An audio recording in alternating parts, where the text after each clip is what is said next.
Hey everybody, welcome to Saturday night. Sorry, gotta get my mic placement right. Sorry for the absence last week. That was on me. I'm in the process of moving, and basically, I get told when people are showing up to move, and as in last night, I didn't get told until they showed up and knocked on my door. So it's been a little hit or miss. I was told nobody was going to be by today, so we're doing the show. Hopefully next Saturday I'll actually be in the new place. Internet will be up and running, and you'll see my new dicks. So fingers crossed. But anyway, so tonight we are going to do a. I wanted to do Amityville horror for a while now, and just never found the right angle. But then I was watching like The Conjuring, and Ed and Lorraine Warren came up, and they're involved with the Amityville case. They're involved with all these other cases, and they have a mixed legacy. You wouldn't have taps, you wouldn't have ghost adventurers, you wouldn't have ghost hunters. I mean, you wouldn't have all of the paranormal investigation organizations that are going on today, or at least not the visible ones. You wouldn't have this whole ecosystem of entertainment, reality shows, and things like that if it wasn't for Ed and Lorraine. So they have a mixed legacy. So tonight we're going to kind of explore that. It's not about whether or not paranormal is real.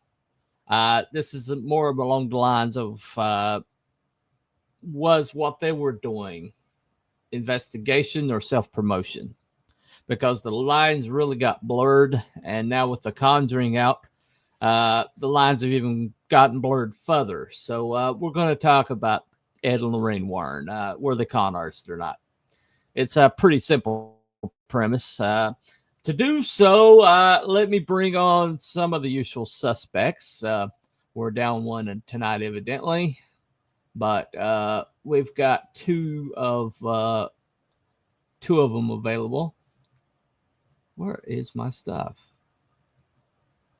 Okay, there they are. All right, gotta get the intros lined up. So we'll start with this guy. Sir, nobody worries about upsetting a droid. It's because a droid don't pull people's arms out of their sockets when they lose. Wookiees are known to do that.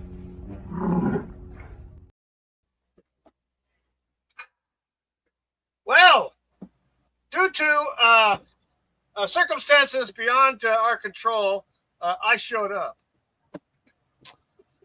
Yeah, it's unfortunate, but here. Here you are. Here you are. I'm here. Can you see me? It's gonna be one of those shows. I can already tell. Oh, I can already one tell. Dr. Pepper so far. Yeah. You may be way too much sugar. I can already tell. So it happens. It happens. Hey, bring out our buddy. Come on. All right. Which one's gonna show up tonight? Which one? Let's try it. This one. If it's no Scottish, it's clap!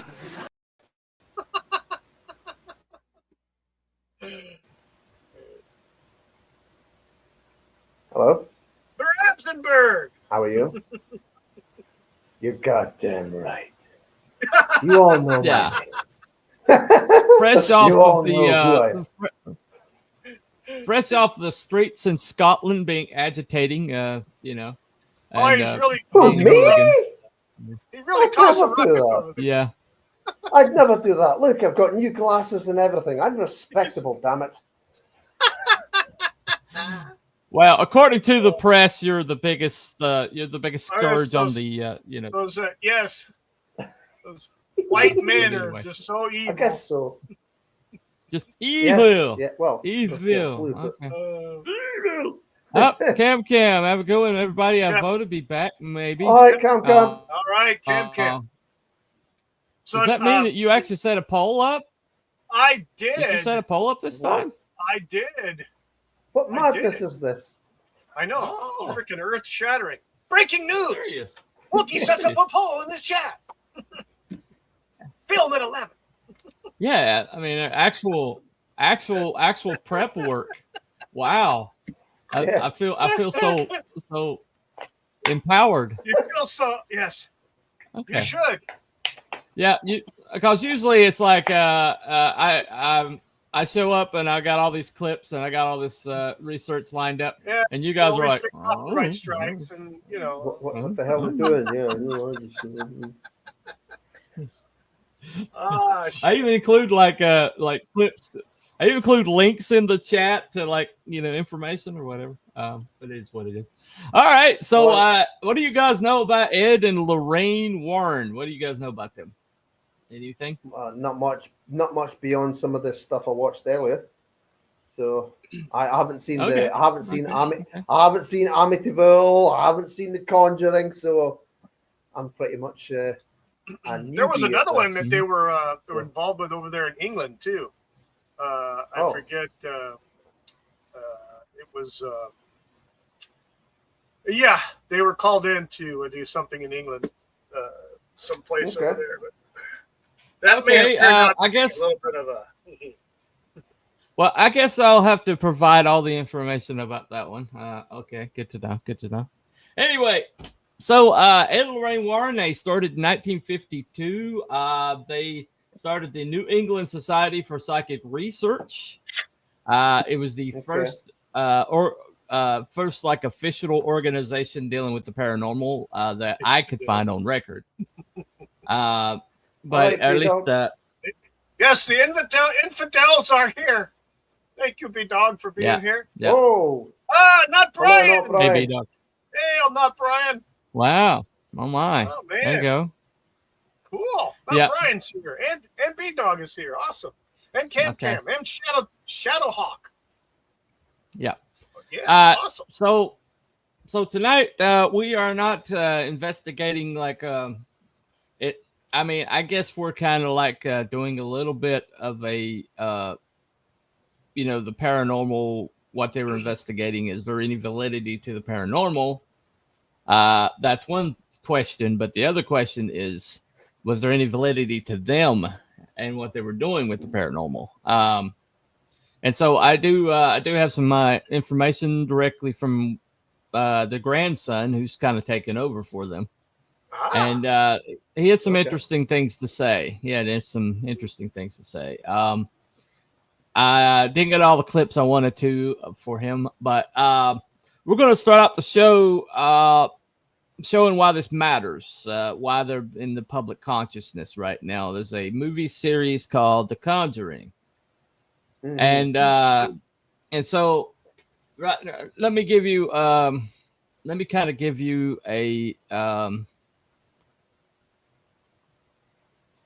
what would be the kind of show the reality as opposed to the fiction.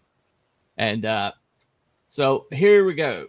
This is from the movie. Okay. And here you go.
okay?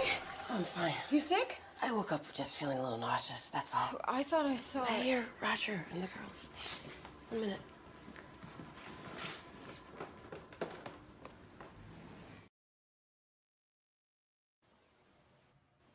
Okay, so that's yeah.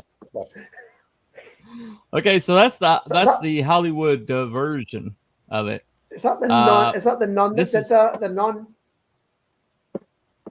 The nun came from the series. I can remember. The nun came from the series. Yeah, and Annabelle and all that stuff. I haven't seen it. But that was from Conjuring 2. Okay. Yeah, that's something else entirely. But yeah. No, this is Bathsheba. This is kind of like the chief antagonist. But according to the family, the family said that she was just one. She was like one of the more malevolent entities, but they had entities up to their eyeballs. Yeah, we'll say wazoo. Yeah, up to the wazoo. Anyway, I wasn't going to use it because I wasn't sure you'd be familiar with the, Oh, I know what. Yes, that particular. Okay, you're familiar with wazoo. Okay, all right. But this is according to the family, the reality of their involvement. The paranormal curiosities of the case extend to the famous investigators, Ed and Lorraine Warren. While the movie portrays them as central figures who came to save the family, the parents' account is different. They say the Warrens only visited a handful of times. The most infamous event was not an exorcism but a séance, conducted by Lorraine Warren in the house's kitchen. This is the event the film dramatically changed. Andrea Perrin, the eldest daughter, claims she secretly watched the séance from the pantry. She describes a scene of chaos and terror where her mother, Carolyn, began speaking in a strange language, levitated from her chair, and was violently thrown across the room. It was so horrific that her father, Roger, punched one of the investigators and threw the Warrens out of the house, screaming at them for making things 1,000 times worse. According to the family, this single traumatic event was the peak of the Warrens' involvement. They were not the saviors who cleansed the house. They were seen as provocateurs who unleashed a fury they could not control and then left.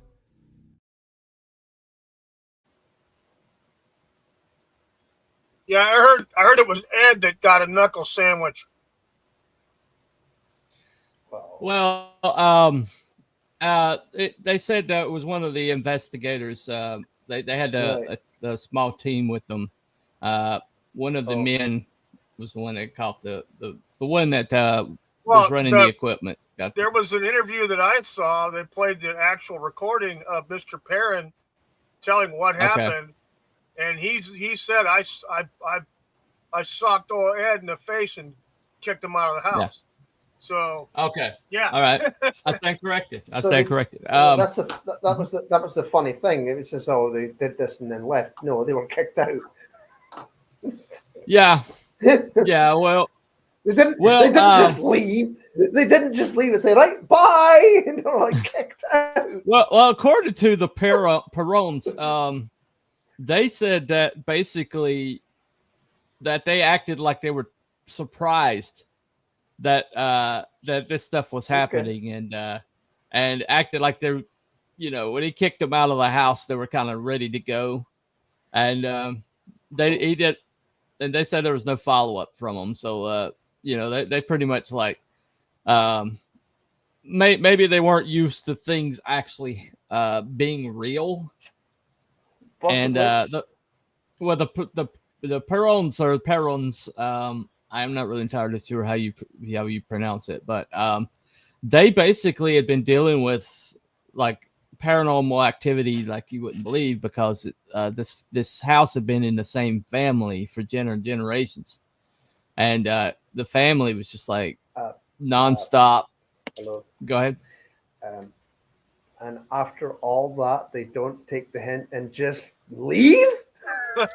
Well, they couldn't financially leave. They couldn't. It took them 9 more years to get the money up to be able to leave. Oh, I see. because Right.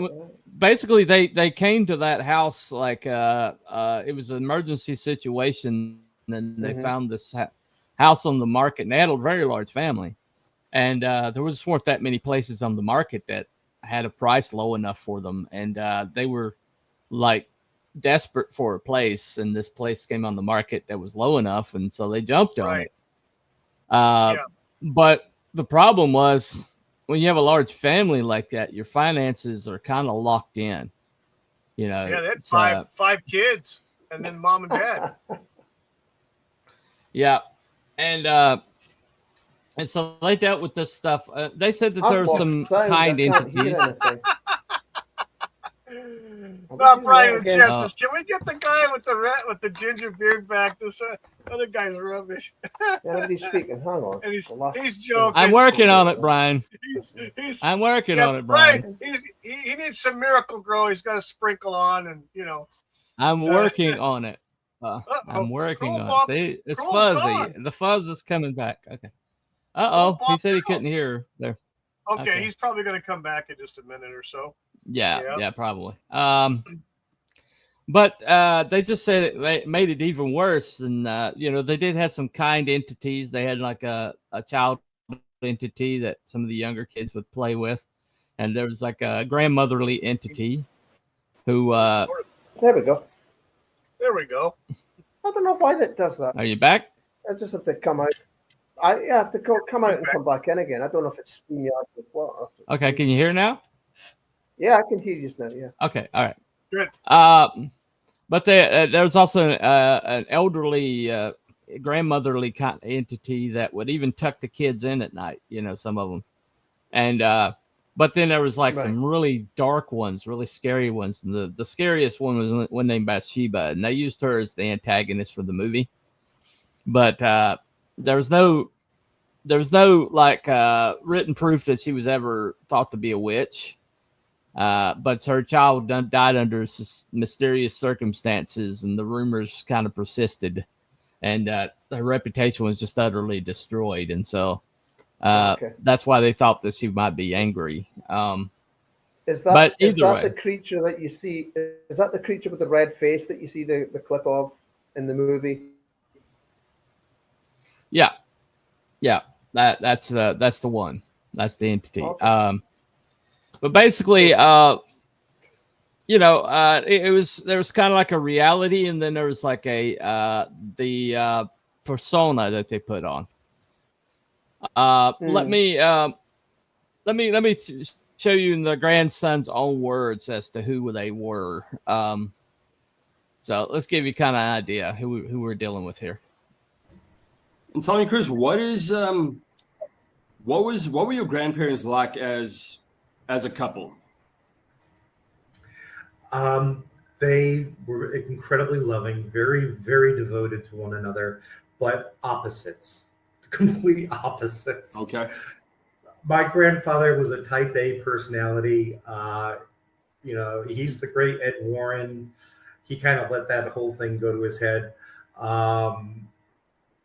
He had an ego on him.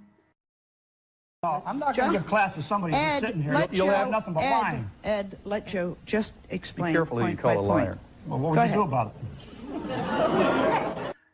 it? When he wanted something done, he wanted it done then. So my grandmother and grandfather would come over for Sunday dinner, and my grandfather would be out on the street saying, "Come on, Lorraine, let's get going." "Okay, dear." And then she would talk for another hour while he's standing out on the street.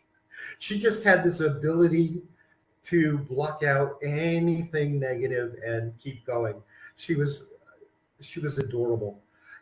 People see these videos of them online, and she looks so professional and so compassionate. But the truth is, she was the most grandmotherly angel you could ever hope for. You'd come to the house, no matter who you were. "Oh, hello, dear. Would you like some cookies? I can bake something for you. What would you like?" Just the sweetest lady imaginable.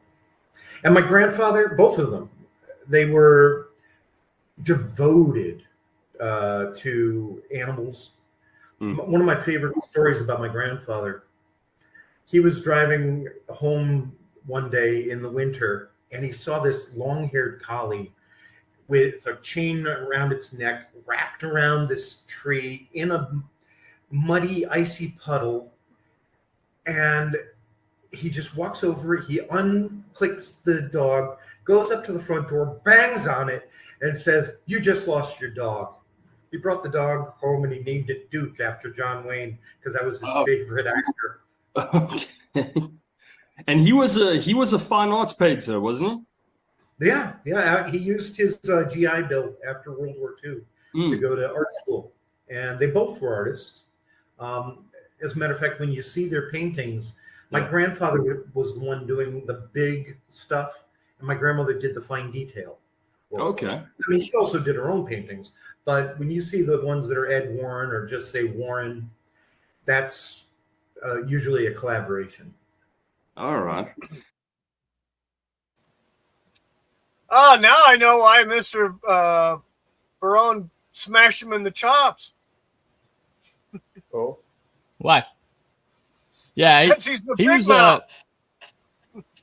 Yeah. Ah. Okay. Yeah, pretty much. But you know, he was like very gregarious, very outspoken, very type A personality, and you could. He had a lot of bluster. He had kind of like a lot of. He was overbearing in a lot of ways, and but the one that. Yeah, but the one that that kind of like gave them their credibility was Lorraine. She was the people person. She was the kind-hearted face on the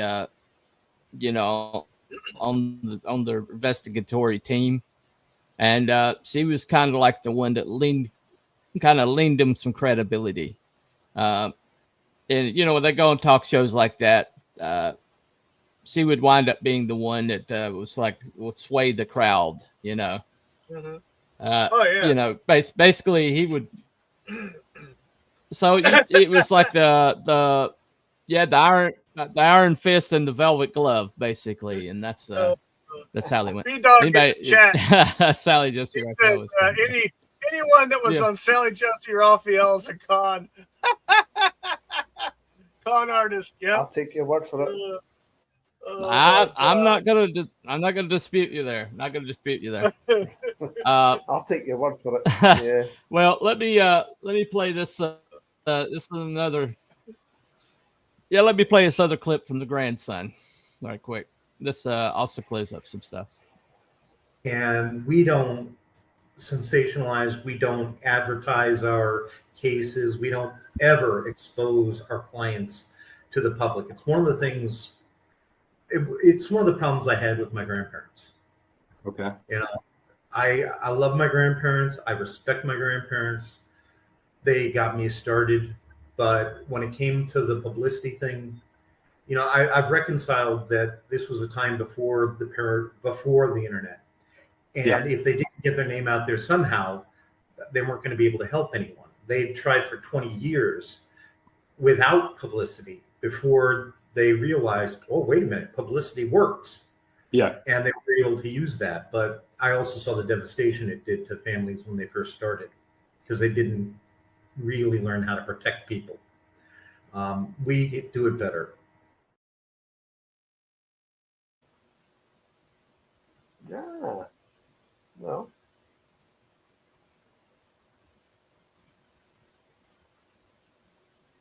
Well, that kind of like shows the issues of not only did they have to promote themselves to get out there because like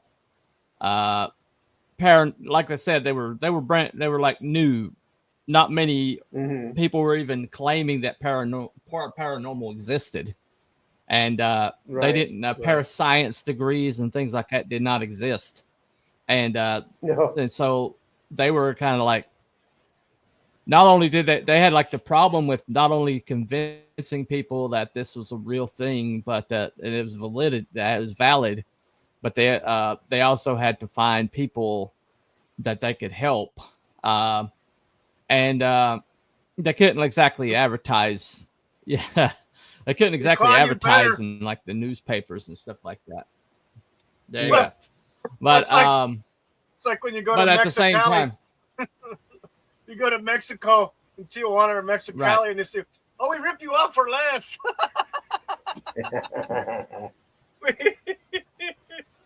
There you go. You better. Well, but the children of Ed and Lorraine Warren, we see them all throughout the reality landscape. Like the Ghost Adventurers are a good example of this. That Zach bro is just like, I can't watch him for like a second. I mean, the moment he comes on the screen, I'm like, click. You know, I can't stand the guy. But I did watch the Ghost Hunters. I even watched the Ghost Hunters International or whatever. And guys out of East Coast there. They did try it. Yeah, they did try to, and they were directly connected to the Warrens. They actually had a direct connection to the Warrens, but I think one of them, it was the bald-headed. I think the bald-headed guy might have actually worked with the Warrens for a while.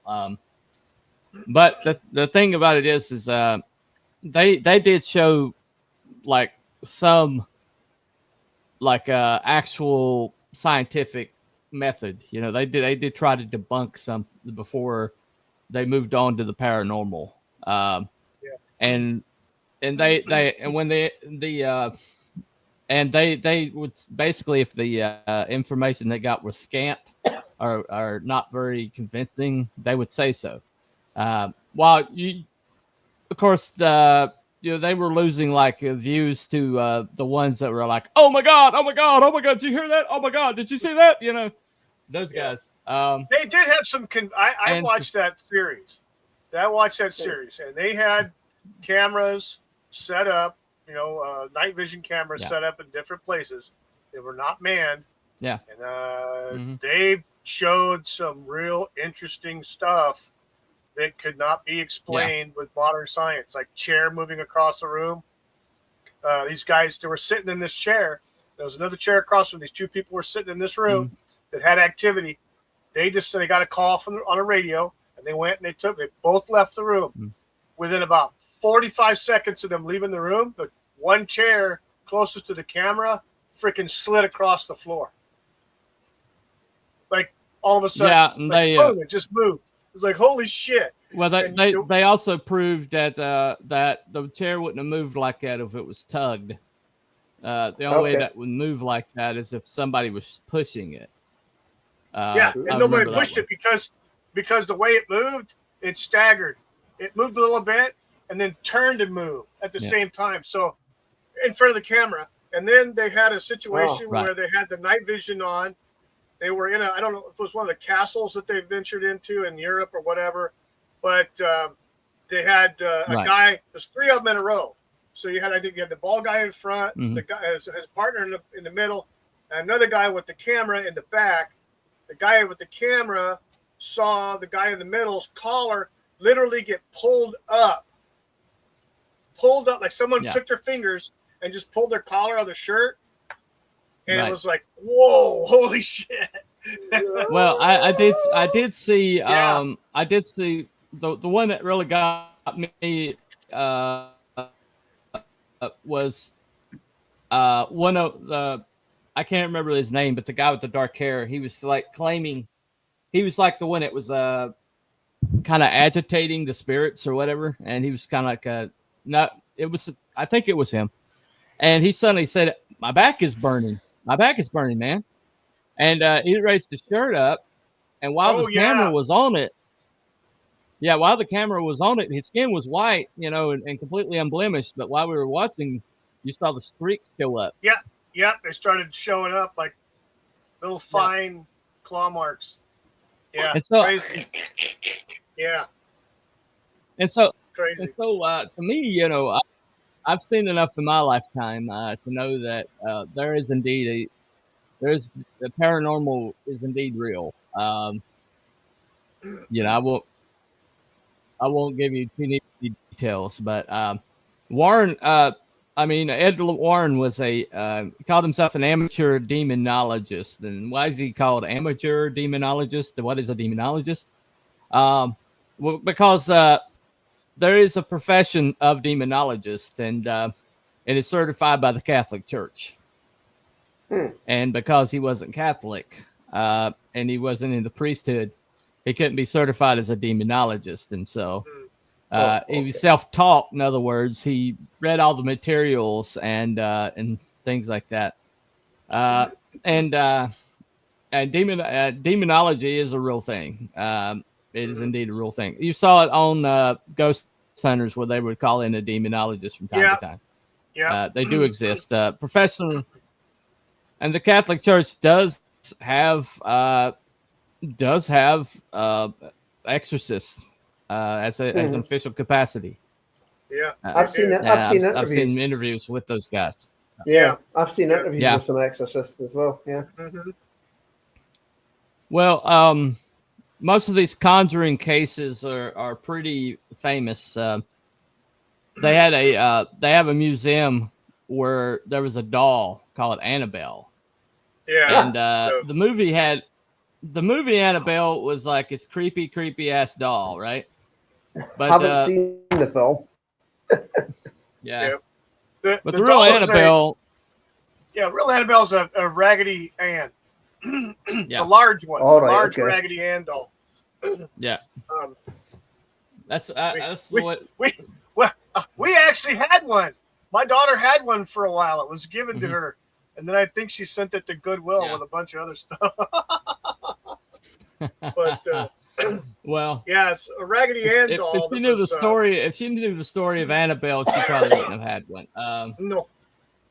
But anyway, but basically, they believe the Annabelle doll kind of had a spirit that was connected to it, and it was trying to find a new host, and so they kept it kind of like under lock and key in their a museum, and all sorts of weird things would happen. It would it would show up at different parts of the house and things like that, and all right, okay, one of those.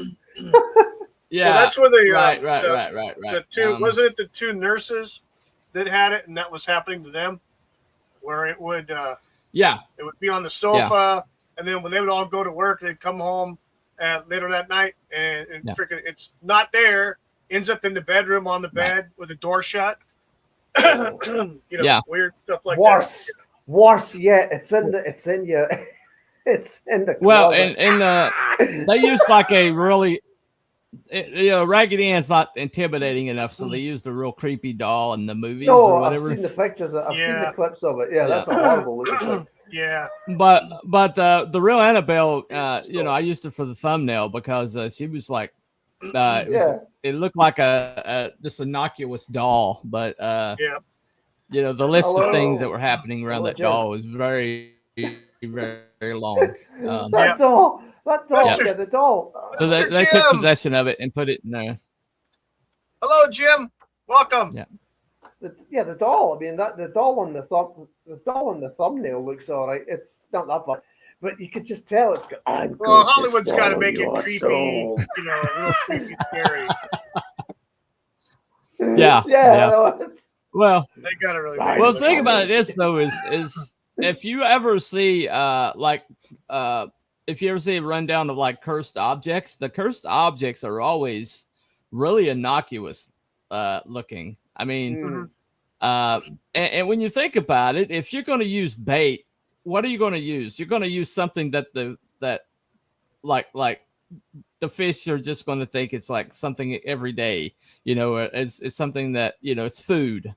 You know what I'm talking about? Yeah. So if you're going to like suck people in and like still, and like, invade and like possess them, you don't want to be like something obnoxious or terrifying or scary looking. No. You want to be something like a Raggedy Ann doll. You know what I'm saying? Yeah. But they had a whole museum of this stuff. Why they had a museum of cursed objects that could like with spirits attached that were going to like that's maybe crazy. like follow people home and stuff like that. Yeah. Which happened multiple times. By their own admission, multiple people got haunted after they left that museum. They even had warnings in the museum, don't touch, don't touch, don't touch. And so the question remains, if you had these dangerous objects and like why would it be a museum? Why don't you have like a store room, under lock and key, barred, from anybody touching it? Yeah, exactly. And so that's another thing that doesn't really work in their favor. Right. Yep. Right. The Ghostbusters storage facility. There you go. Exactly. Yeah, put that stuff in a storage, man. Get a warehouse 13 somewhere. Yeah, exactly.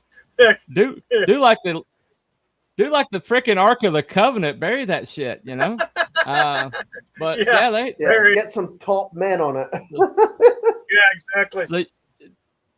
So it's like top men are on it. Yeah.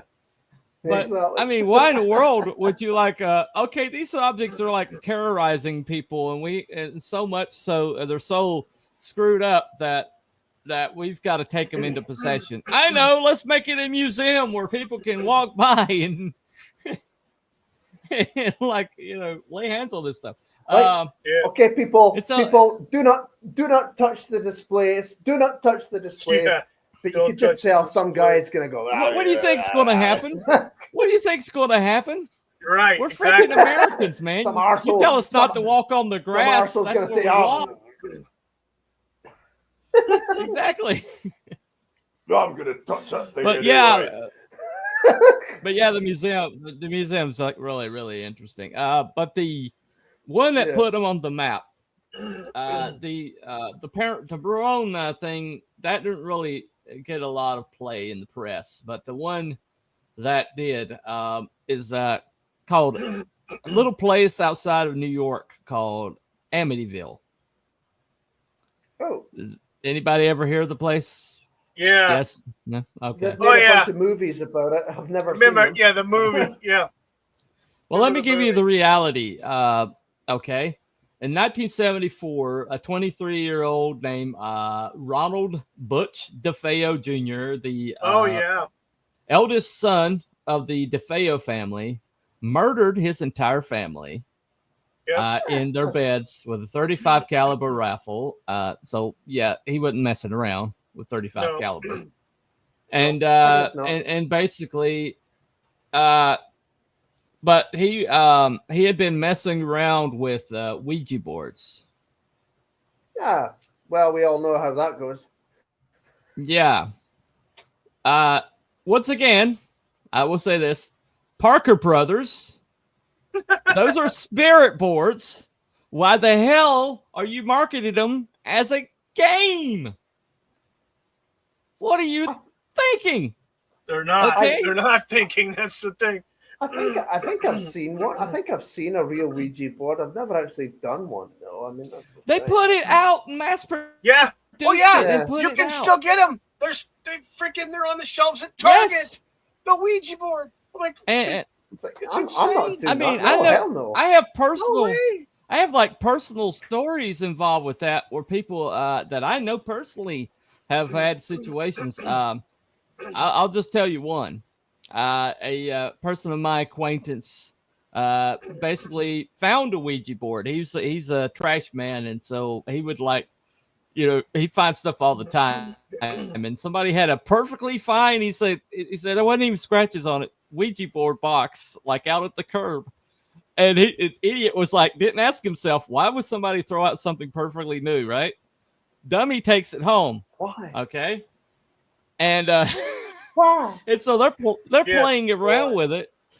They're playing around with it, and they were in the basement of a friend of his place, and they thought, well, this is a great place because to try to channel some spirit. Yeah, a basement where her father had committed suicide.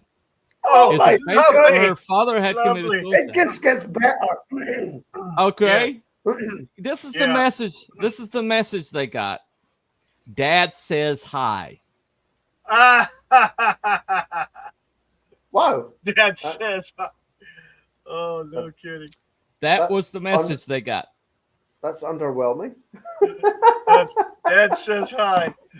The guy, her dad committed suicide in that basement. Yeah. Did you miss that part? I'm out. Okay. Anyway. All right. So he finally wound up throwing it out because he was having these horrible nightmares and it was under his bed. Well, of course.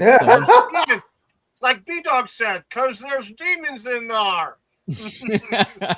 Anyway, so evidently Ronald DeFeo was playing with a Ouija board, and suddenly it started giving him orders, and he followed them. And so after that, all sorts of stuff had started happening, and this is where they came in. On number 9, we have the Amityville haunting. Now, this is probably the most controversial paranormal case of all time. On November 13th of 1974, Robert Butch Defoe took the lives of his parents and his 2 brothers and 2 sisters. The house was then put up for sale, and the Lutz family moved in. And apparently, the demon that got Butch to do the horrific deeds started to attack their family as well. The doors would open and close by themselves, green slime would ooze from their walls, and one time a demonic face with red glowing eyes was seen looking into their house. So on and so on. You've probably heard of this house. The Warrens went to investigate and confirmed that the house was haunted. Now, I'm pretty sure you've seen this viral photo of what appears to be a ghost boy peering out of the corner. Well, here's what the Warrens had to say about this photo. It's in the upstairs bedrooms, just to the left there. You see what looks like a small boy's face looking out with bioluminescent eyes. This was the room of one of the young boys who was murdered there. Isn't that eerie? Now, a lot of people would say, well, is that the spirit of the young boy? No, it is not the spirit of the young boy, but it is a diabolical spirit. That photo had always given me the creeps, and I didn't know it was an evil spirit. I thought it was like an innocent ghost boy. You think that is an evil spirit, Ed? Positively. Everything about this house was evil.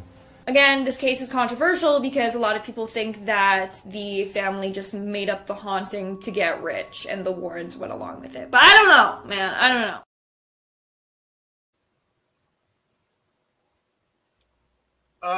Yeah, the Y-Files channel brought up that particular photo was confessed to be not a spirit or demon.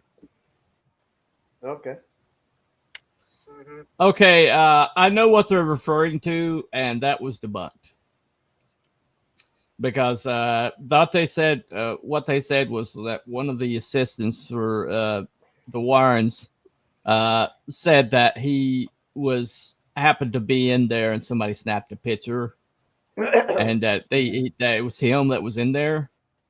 Except the fact that when you look at the and you know, this has been like somebody that did a study of that photo, and even if an adult is like leaning in, it wouldn't be that height.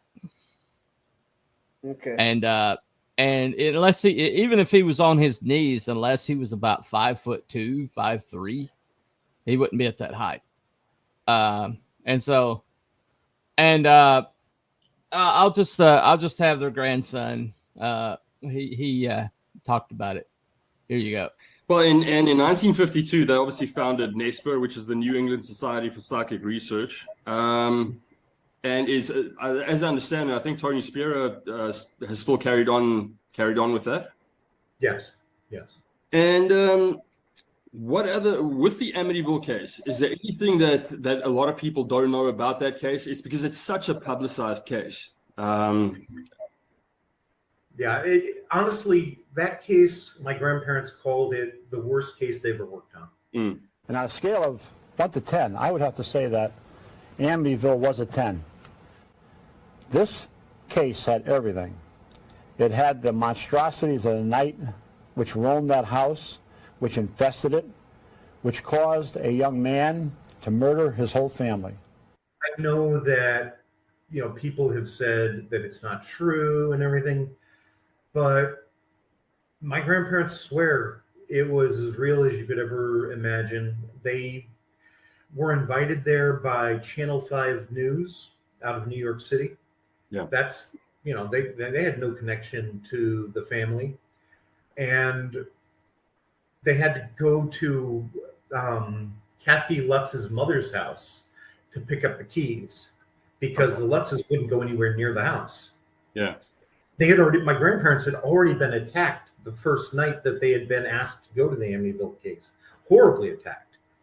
And when they got into the place, there's a famous photo of a little boy. It looks like a little boy looking out of a bedroom doorway. The ghost boy photo. Yeah. Yeah. That was taken by a news photographer, not by my grandparents. My grandparents had nothing to do with that. I think that was taken by Gene Campbell, if I'm not mistaken. I'm sorry? I think it was taken by a guy named Gene Campbell, if I'm not mistaken. I don't know. That's news to me. Okay. I've been accused of being the boy in that photo, and I could promise you that I would have been 14 years old, and there was no way in hell I would have gone into that house. Yeah. It's a beautiful house today. I mean, if you there are pictures online of what the house looks like, the interior and stuff. It's a pretty beautiful house. But given the history, notwithstanding the the haunting that took place, I mean, 6 people were killed in that house. So yeah, it's a bit of a give and take whether I'll stay in that house. I probably won't. But another interviewer that I've talked to has followed up with the woman reporter that went with my grandparents on that case. Yeah. And she has been following all of the owners of the home. And if you've ever noticed, that house sells every few years. It doesn't stay in anyone's hands very long. And every single one of them has reported something happening. The last one that I was aware of, which was about 4 years ago. Yeah. It was a husband and wife. They were in their mid-40s. He dropped dead of a heart attack, and she swears it was the house. And she sold the house as soon as she could.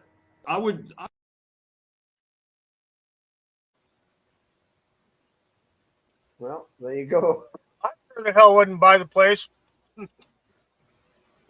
No, that's the thing, isn't it? Yeah. Well, that's the thing, isn't it? I mean, you never hear of like a house being infested with fluffy angels and Casper the Friendly Ghost, do you? They don't tend to infest houses. No, they don't. No. They don't seem to come down and say, "Hello, we're going to join you for a cup of tea." 6 people were mercilessly murdered in the place. Yeah, I don't want to have anything to do with that. Yeah. No. Well, first of all, I apologize for playing a clip with some idiot woman who can't pronounce Butch or DeFeo. Evidently didn't do any of her research. I watched a couple clips with her, and she was like ridiculously stupid. I mean, I don't know if she just read off of Wikipedia or what, but I mean, she couldn't even pronounce Butch. How could you not pronounce Butch?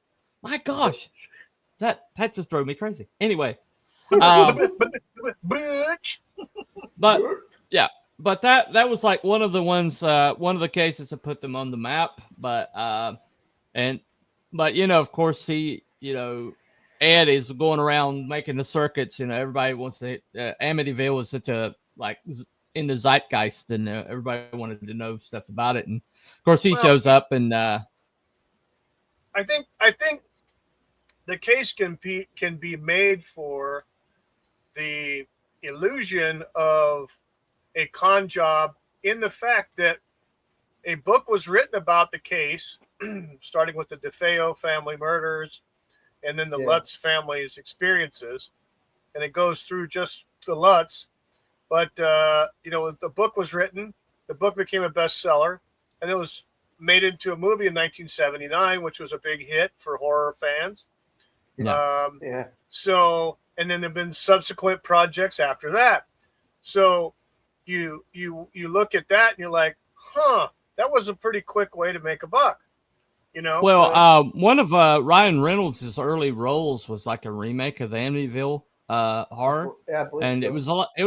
that movie was actually more accurate than the original. But you saw how big Mr. Lutz is in that photo. He's a big bear of a man, right? Oh yeah, and the reason why they fled in the middle of the night was because he was getting murderous urges. I mean, everything was making him mad. Everything was making him furious, and he was literally like white knuckling it not to hurt one of his children, and whatever was going on, and as soon as they packed up their station wagon and got the hell out of Dodge, and as soon as they were a preview of 2025 will do that to you.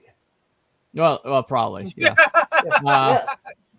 But as soon as they were out at like around the block, he said that all the urges like left, and the reason they never went back is because he was, he wasn't even going to risk hurting one of his kids or hurting his wife. No. And he was big enough to do it. I mean, he was massive, man. Oh yeah, yeah. And so he evidently was strong enough to fight off a demon, not to hurt somebody. So all respect to Mr. Lutz, but the fact that Ed and Lorraine kind of swooped in and they kind of like absorbed some of the shine off of it, and that always kind of bothered me somewhat. But I would have to say that they also did the infield haunting, and where the children in England. There's one where the child was supposedly levitating, and then they proved that you could do that by jumping off the bed and snapping a picture at the right time. But there's several things that happened there, and that was where the nun came in. That's what the one you remember. That was in Conjuring 2. But it's pretty much determined later. A lot of people believe that was complete hoax. There was some interesting stuff going on there. Yeah. Well, yeah, but yeah, they basically the Warrens kind of like built that up because they would build up the validity of anything that they were involved with. Yeah, of course. And even if it was a big nothing, there's Ed making the rounds, on Donahue the next day or whatever. Yeah. And so that the truth was, to me, I looking at all the information that I looked at today, and I've been looking at all week, is that I think that I do think Lorraine was the real deal. I do think she had some clairvoyance to her. My family happens to have some of it, and it is a real thing. It's a real thing. But her husband, I think he was earnest at first, and he was talking about that the grandson did say that like for 20 years they were trying to get some traction, and so because they wanted to let people know that they were available to help people, and people who have paranormal things happening, like my friend Craig. We had him on here to tell his story. Yeah. There is no authorities to go to. No.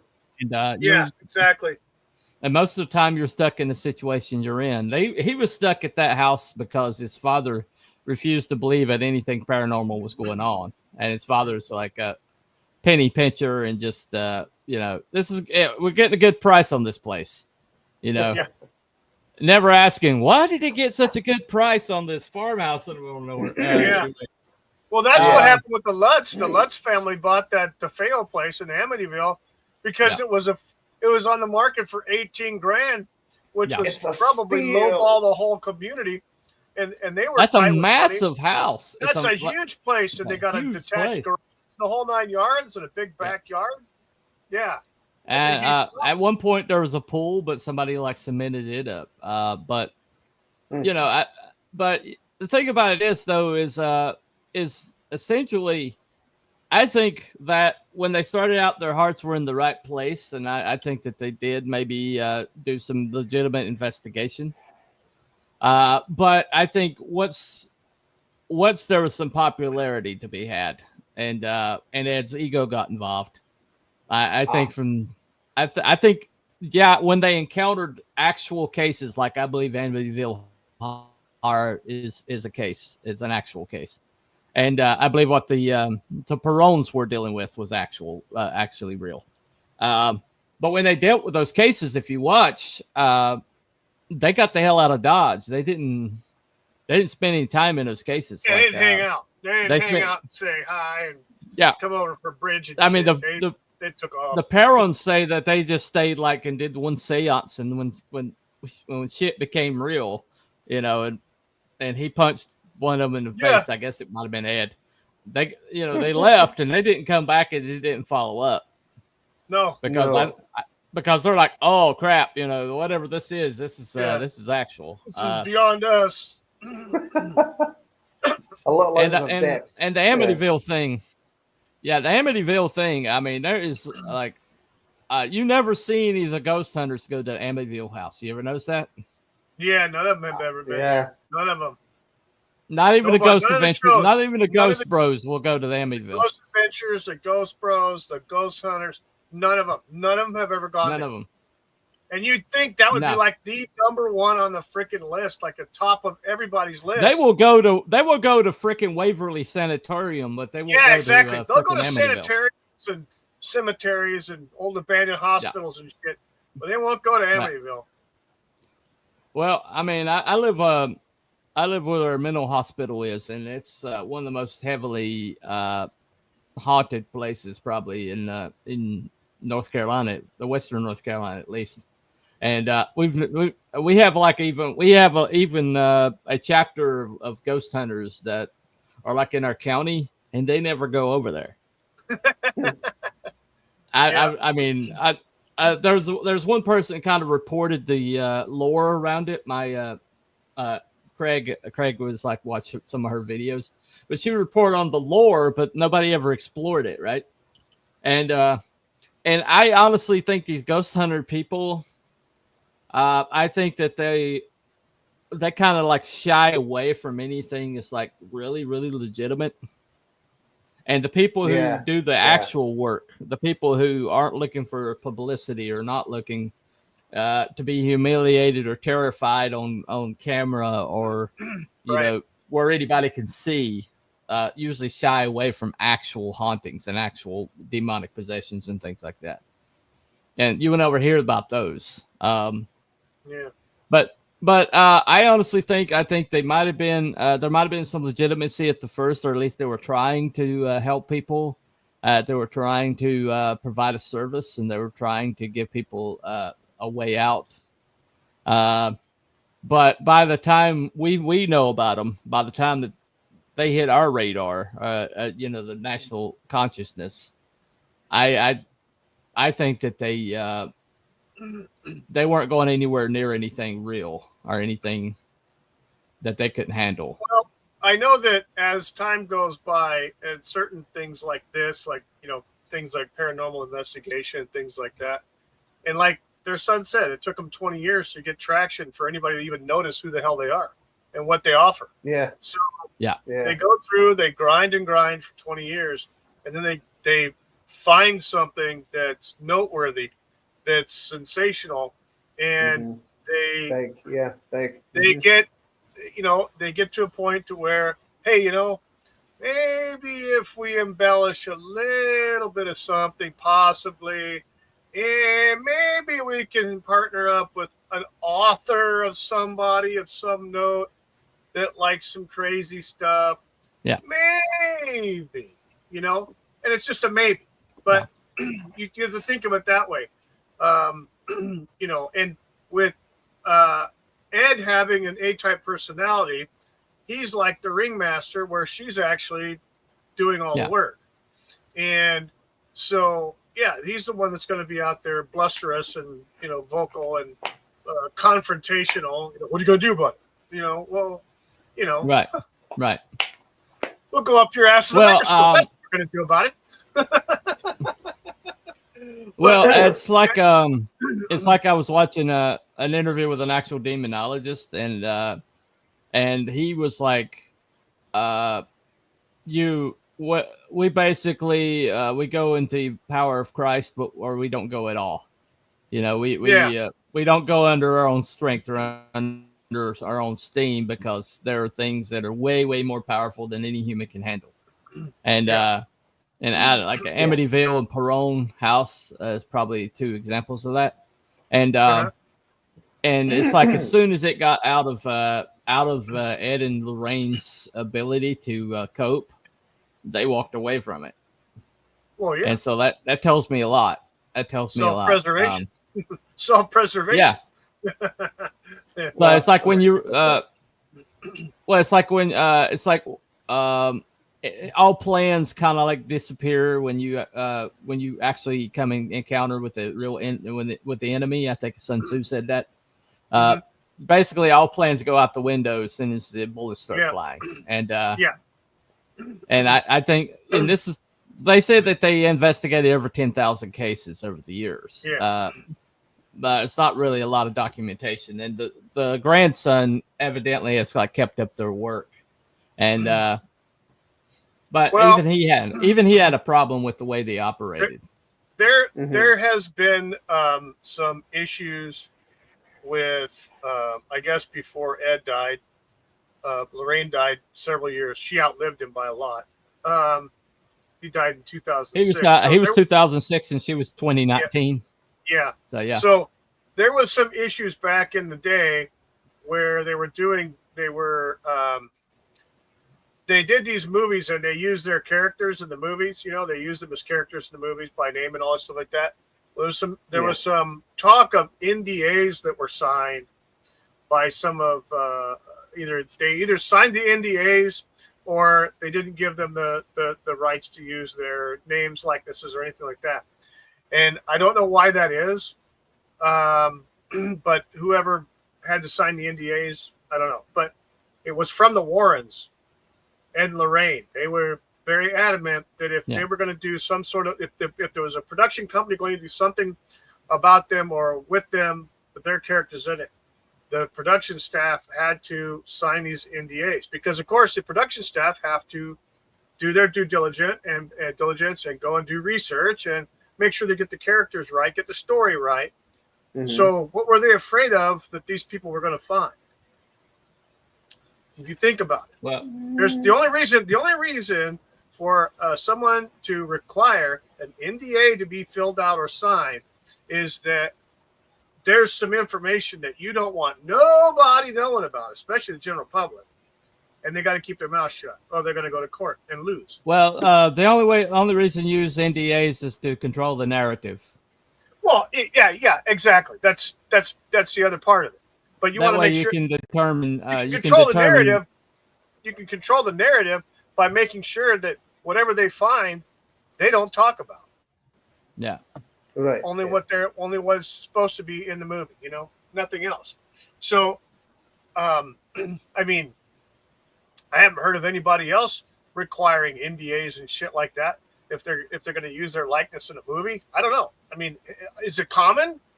It doesn't seem common to me, but hey, I just watch. No, NDAs are very common. NDAs are very, very common. I know the government uses NDAs. No. In business, hello. Stop talking. The time prophet has arrived. Welcome, my friend. Hey. Good to see you. The time prophet. You're back. All right, buddy. Good to see you. Oh, okay. Carry all on. right. Meanwhile, back at the topic. Yes. But all right. So basically, this is not like a for or against the paranormal. I pretty much I'm a believer when it comes to the paranormal. But when it comes to Ed and Lorraine, the work they did was important. What they established was very important. They did establish paranormal science as a field, and they did do some good. They did. I'm sorry, buddy. I'm sorry, man. I'm sorry. I didn't mean to interrupt. I'm sorry. Yeah. It's not his younger brother. I did a video on it, Time Prophet. I did a video on it, Time Prophet. Look it up. Anyway, I love you, it's Time a short. Prophet. It's a short. It's only a minute. There you go. I'm sorry, man. All right. Continue. So on. anyway, Continue on. So if the question we're being asked though is was Ed and Lorraine con artists? Con artists are basically people who, for their own gain, will pretend to be something that they're not, and they were in it for notoriety and ultimately for profit. Ed's books sold very well, and essentially, if they put the Ed and Lorraine Warren, cachet to it, it would fly off shelves. And they did do all the talk circuits and stuff like that. And nobody that went on those talk shows, was a serious person, obviously. Yeah. Okay. Time Prophet. All right. Anyway, so, all right. Can we focus long enough? Can we focus long enough to get the poll at least done? Can we do that? Yes, Can we dear. focus that long? Yes, dear. Okay. You're right. All right. I got a poll in my chat. I think Wookie's got a poll in his chat. I have a poll. Yeah, I actually have 4 voters so far. Wow. 4 voters. Nice. Let me see here. Kind of record? I guess. What was that, Crow? Is that some kind of record? I don't know. I have 4 votes. No, I think I've had more than that, but I can't remember. But I got 4. Well, I've got 5 votes over here. Hot dog. Yeah. Hot dog. All right. I got 1 for confirmed, and I assume 4 for in the middle. In the poll right now. Okay. You're gonna end it? I'll end mine too. Oh, I got another vote. I got a 5th vote. Holy shit. Oh wow. Nice. Sorry. All right, everybody. I'm gonna cut my poll down. I'm gonna shut that off in 5, 4, 3, 2, 1, and then we're ending the poll. All right. Da-da-da-da, All right. What's Buddy, your what results? was your question on your poll? Ed and Lorraine Warren, were they con artists? Okay. Yeah, mine was are Ed and Lorraine Warren con artists.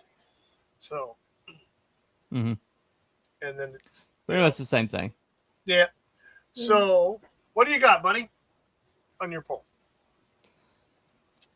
I have 5 voters, 1 for confirmed, and 4 for in the middle. Wow. I have 5 voters. I have 4 for confirmed, and 1 for debunked, and 0 in the middle. Okay. So that means 4 for in the middle, 5 for confirmed, and 1 for debunked. Yep. Okay. So what say you, Cruel? Well, I think I'm somewhere in the middle, actually, to be honest. I don't know that much about them other than some of the stuff we've seen today in the video I watched earlier. I think, obviously, we know for a fact that there's such a thing as demonic possession and hauntings and whatnot. So, yeah, I think they were probably, I think they probably meant well. And like yourself, probably ran into the Amityville and thought, oh, crap, this is a little bit out of our league. So I'm in the middle. I think, yes, they'll certainly have used the publicity, of course. I think they did have a lot of that as well. Because, like we were talking about, there's no internet back then. So, right. Okay, so that's 5 in the middle, 5 confirmed, and 1 debunked. What do you think, Wookie? I'm going to have to say in the middle. And the reason why is because I think they started out legit. I think they put in the work. I think they made every effort to try to help people, but as they got farther into it, they had to do some kind of self-promotion, and sometimes self-promotion becomes a little bit grandiose on some occasions, and that could have brought them in contact with situations where they could have been like out of sorry to use the term out of their league, but they could have been in a situation where their skill set wasn't to the level that they were facing. In some cases, not all, but that doesn't necessarily mean they were con artists. Now, could they've exaggerated some things to embellish a story or a book? Their grandson said their grandson said it was definitely exaggerated. They definitely have took some liberties and embellished some stuff. That doesn't mean that that some of the things around whatever that particular story was didn't happen. But that's why I'm in the middle. I'm in the middle. I think the point needs to be. Go ahead. Go ahead. What's pretty interesting about these things, as I kind of touched upon before, is you never hear stories of angelic possession. You notice that you never hear stories of angelic possession. That never happens. Biblically, angels have manifested, certainly, but demons are the ones that have to possess, and evil spirits are always the ones that seem to haunt or curse objects and what. It's never fluffy angels and all that kind of stuff. It's always malevolent. So So if you pursue this work, then you're going to come up against some really horrible and scary stuff. One would so think, that needed to be said. Good point. So I think this is like typical of people that are good-hearted, that they have the best the best of intentions, but then once you yes, time prophet, we have proof that there is demonic possession, but you won't accept it, but there is proof anyway. Look at a politician. But basically, there's some demonic possession there. check out Washington D.C. Anyway. Or Hillary Clinton. Anyway. But basically, I think it's like typical where people have the best intentions at heart. Maybe they have talent in this area, and maybe they, and to pursue this is not going to be it's going to be a thankless job for the most part. When they started pursuing it, for those 20 years when word of mouth was the only way people knew about them. And they would go into these situations and they would help families, that nobody would believe. And it was an admirable thing that they were doing. But then when the self-promotion came in, and suddenly to get the clicks, it's before internet, but basically to get the clicks, to get the book sales and get on Sally Jesse Raphael. You needed something sexy. You needed something big and grandiose. Like I said, Ed Warren was the type to take a dog that he thought was being abused and tell the owner, "This is my dog now." And so this is not somebody that was shy about, imposing his will. And except for his wife, evidently, she was a cupcake for her. But, I think at the end of the day, I'm going to have to go with in the middle, because I think that there was some parts about them that was that could be considered con, but then there's other part of them that was legitimate. And so I think the truth would have to be in the middle here. So I'm going to declare. Yeah, that sounds about right.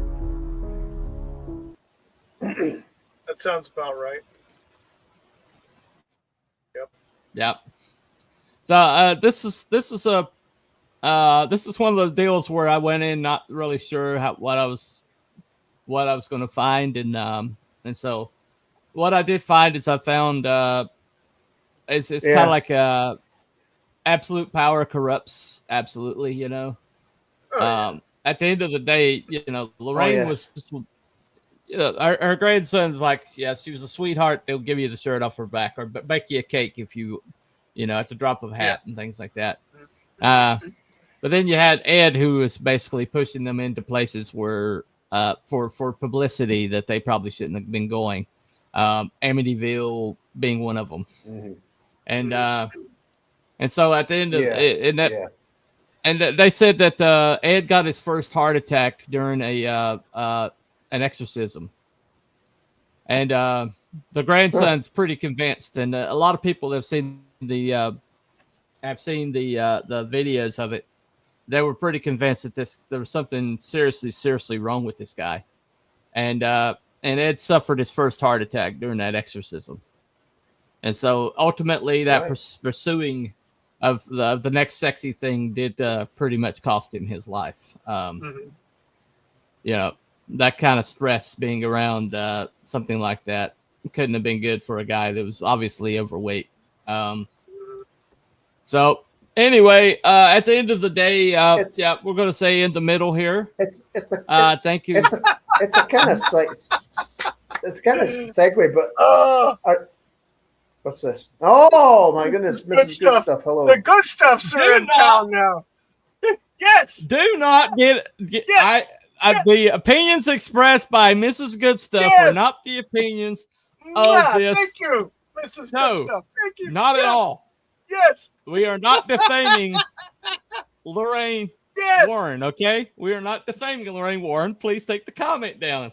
Thank you very much. Why did you bring that up, man? Where's Mr. Good Stuff at? Where is Mr. Good Stuff?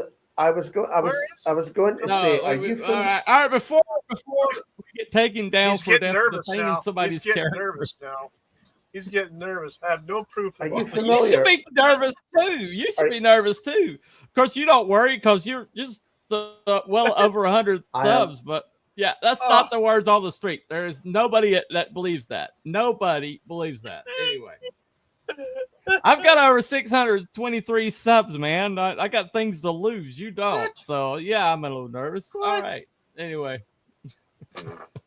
Well, was going to say, are you familiar? Are you familiar with the method in which Darth Bane killed his father? Ooh, no. No, I am not. I am not Darth Bane. I don't know. Tell me. He force choked his heart. He didn't realize he was doing it, but he force choked his heart. Now, so I was just thinking, with that exorcism, and the guy's heart. You never know. Well, the guy died. The guy died at the end of the exorcism. Yeah. So you never know. Yeah. I don't know. Whatever was dealing with that guy, watch it sometime. It just popped in. It just popped in there. It's...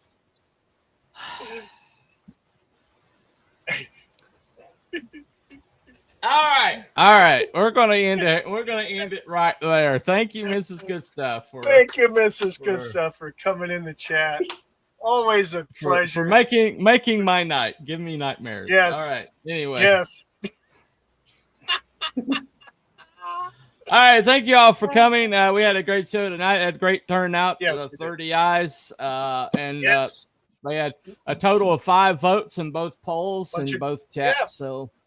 One of our better shows. Great to see some old favorites in the chat, like Cam and B-Dog and not Brian. Great to see some old favorites and Time Prophet. Time Prophet. Yeah. So. Oh look! Yeah, I know. All right, we're definitely signing off now. We're definitely signing off now. All right. Well, thank you all for coming in. We'll see you next week. Same cryptid time, same conspiracy channel, and y'all have a good night. Yes. Just keep your eyes peeled, and we'll have the topic up pretty early next week. So, all right. Night, everybody. Good night, everybody. Have a good one. We'll see you. Hold on. Bye, What everyone. was the Hold on. comment? I didn't read it. Hit the button. I didn't read that comment. Which one? Time Prophet? The Infield Haunting? What was the Einfield one? England. It was England. Yeah. We mentioned that it was debunked. If you showed up on time, debunked. you would know that we already said it was debunked. Yeah, they already manipulated. Thanks for being fashionably. Thanks for being fashionably Yes. late and referencing things that we've already covered, as usual. Anyway, I wanted to vote all right. in your poll, buddy. You denied the good stuff some chance to vote. You're a voter suppressor. What the hell? All right, ending the show. Y'all have a good night. All right. Bye, everybody. Have a good night, everybody. Bye, everyone. Being here. We'll see you next time.